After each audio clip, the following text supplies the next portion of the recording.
I would like to welcome our third speaker, Mr. Tumelo Moalusi. He will be presenting on computational challenges of running kilometer-scale Earth systems models in a developing country. You have our full attention. Dumelang. So, like Khaitsedi said, my name is Tumelo Moalusi. Through coming from Soko at the CSIR, a student at VET that uses the CHPC. So I use the CHPC to run Earth system models or climate models at varying resolutions, and my aims are to firstly evaluate the performance of the computer and kind of show the ability of the CHPC to model run kilometer scale models. Secondly, I want to evaluate the performance of the model in developing countries. So climate models, when run at really high resolutions, they offer unprecedented detail and accuracy in simulating the Earth's climate, and with that we are able to predict with much higher accuracy the extreme events, the weather patterns, etc. But to run these models at these high resolutions globally, we need to basically procure big computers. The big institutes out there that are pioneering this work are using exascale computers, and at the forefront of those digital twins of the Earth, which come as a result of the giants, the HPC giants, coming together and leveraging each other's strengths and kind of doing away with their weaknesses. An initiative like that I see possible here in South Africa is the DIRISA CHPC fuse, and I'm not sure how it's going to work in terms of computing and storing data, people that need to access data regularly, but it seems very interesting that we are on our way to leveraging each other's strengths. So some of the key problems that are known globally when it comes to kilometer scale modeling is, firstly, data accessibility is an issue. I'll keep saying this, especially for us in developing countries. I just watched the talk there at Source by the lady at Source. I forgot your name, my sister. But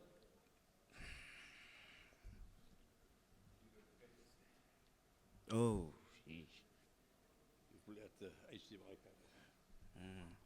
but essentially the funding for the investment for these observation stations are declining. This is a trend we are seeing. Thank you.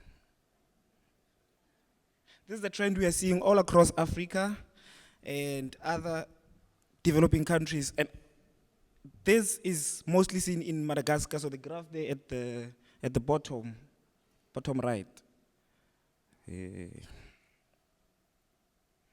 The bottom right there, it's showing the decline in observation stations in Madagascar. The other issue is computational power. Like I just said, we need very big computers, and the data that is coming out of these global models are at the scale of exabytes. So we have enormous data outputs. At the CHPC, specifically me, sometimes I have to wait very long to get into the queue. It's been very, very fast this week, as Charles might tell you. There's sometimes the stolen nodes, so you get a job that's running there, you think your job is running, it says running when you queue state, but when you check your outputs, nothing is outputting there. And lastly, load shedding. I don't think we are in the clear yet, unfortunately. So how do southern people in developing countries, how do they stay relevant in outputting research in a centralized HPC world like this?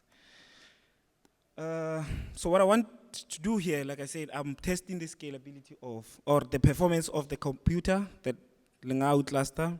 So I'm using the conformal cubic atmospheric model, which is developed in Australia. And one of its key strengths is the ability to do stretched grids.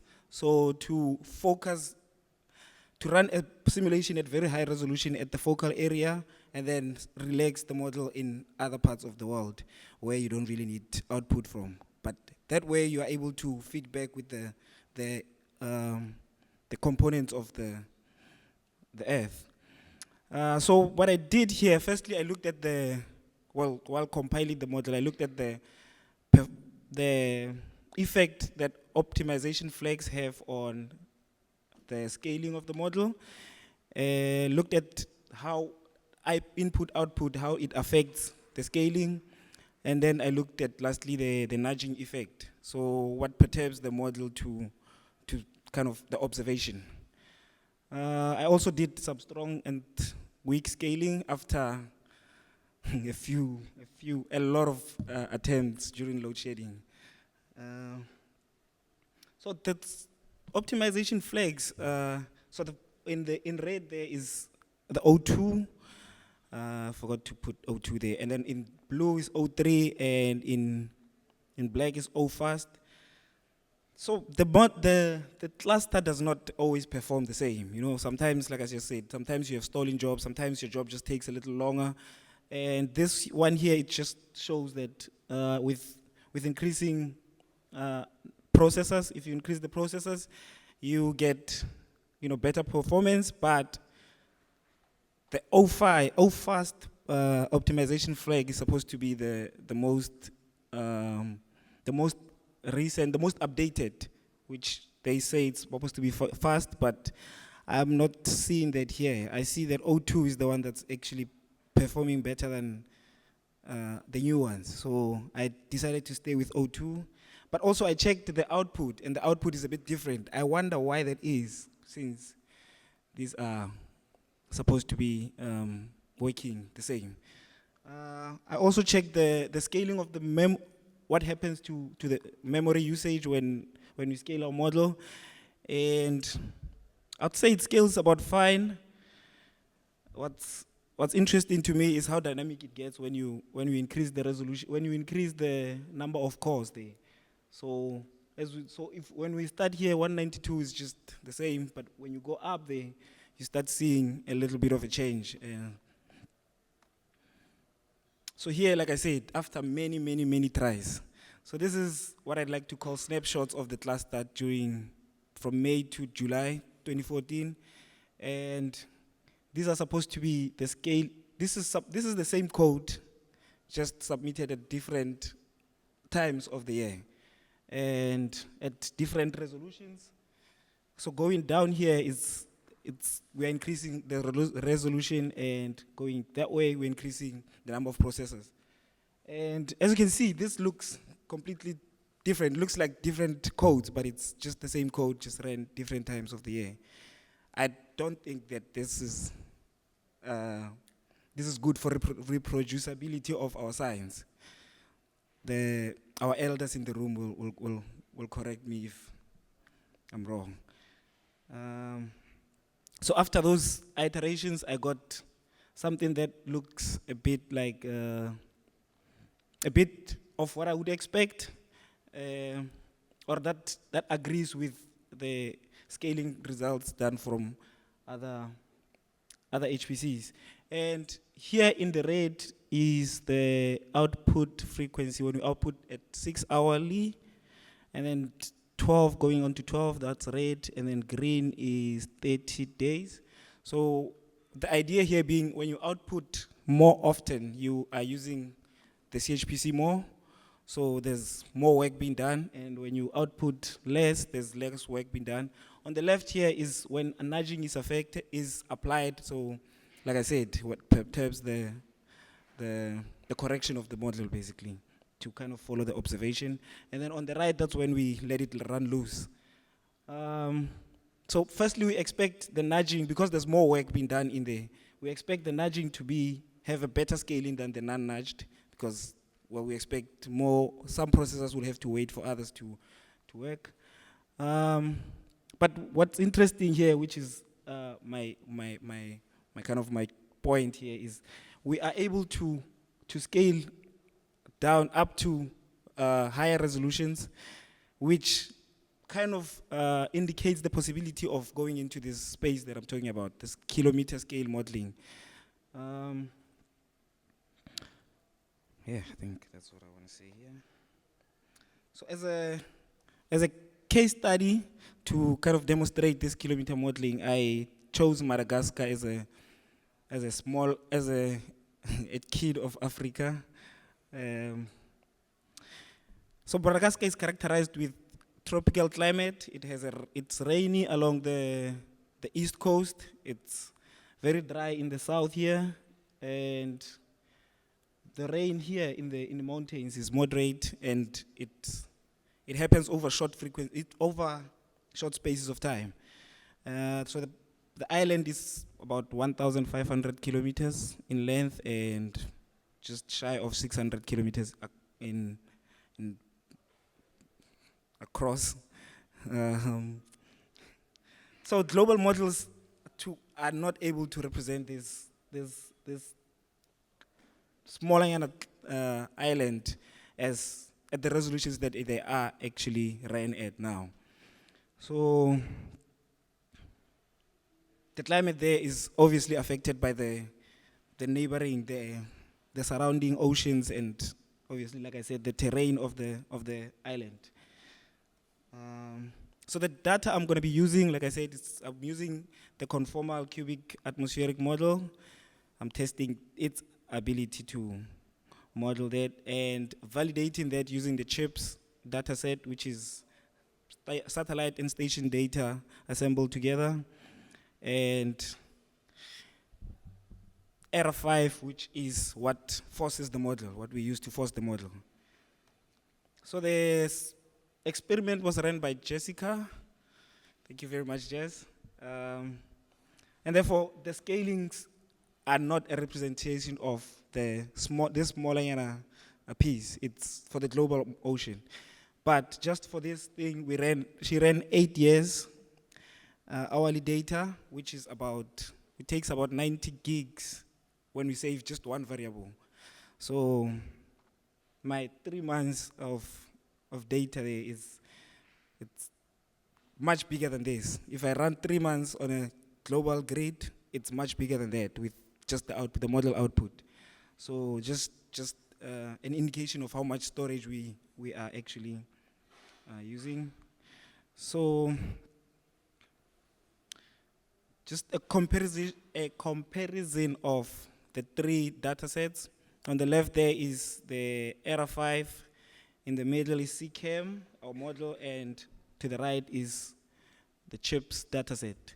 And as you can see, if you just look at this guy, the ones in the middle there, CCAM, it fairly reproduces the climate precipitation in Madagascar, which is I would say it's far better than the low resolution error 5. So basically CCAM is doing some good work there. Looking at the time series, the climatological mean precipitation over Madagascar on a daily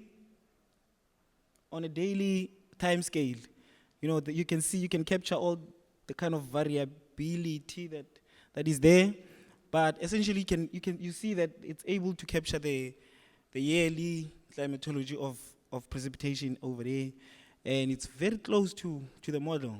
Just sometimes it's like here it's just overestimates or underestimates, but that's normal. We don't want a model that's correct, right? So here just correlation, checking some correlation between the CHIPS data and error and CCAM. So chips and error, or rather CCAM, seems to be doing a really good job. It's strongly correlated with the chips data set. So meaning in red there, it shows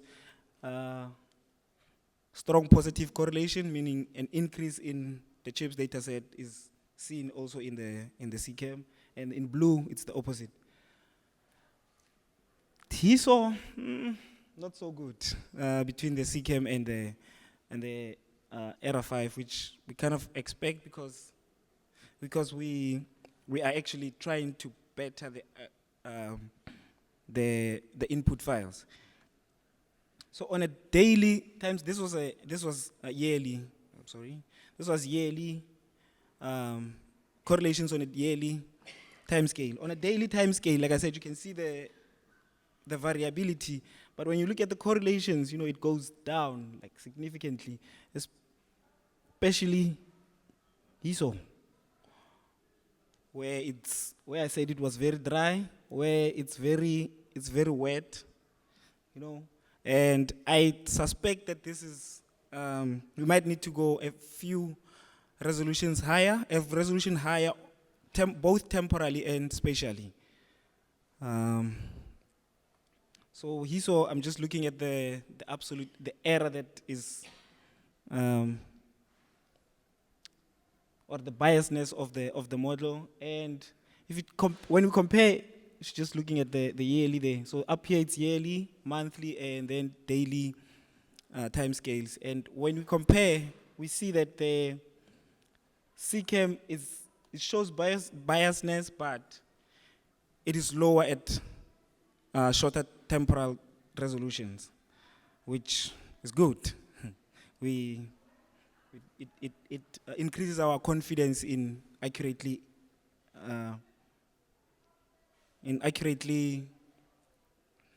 resolving the climate. I mean, like I said, if we increase the resolution, then I wonder how good it would be.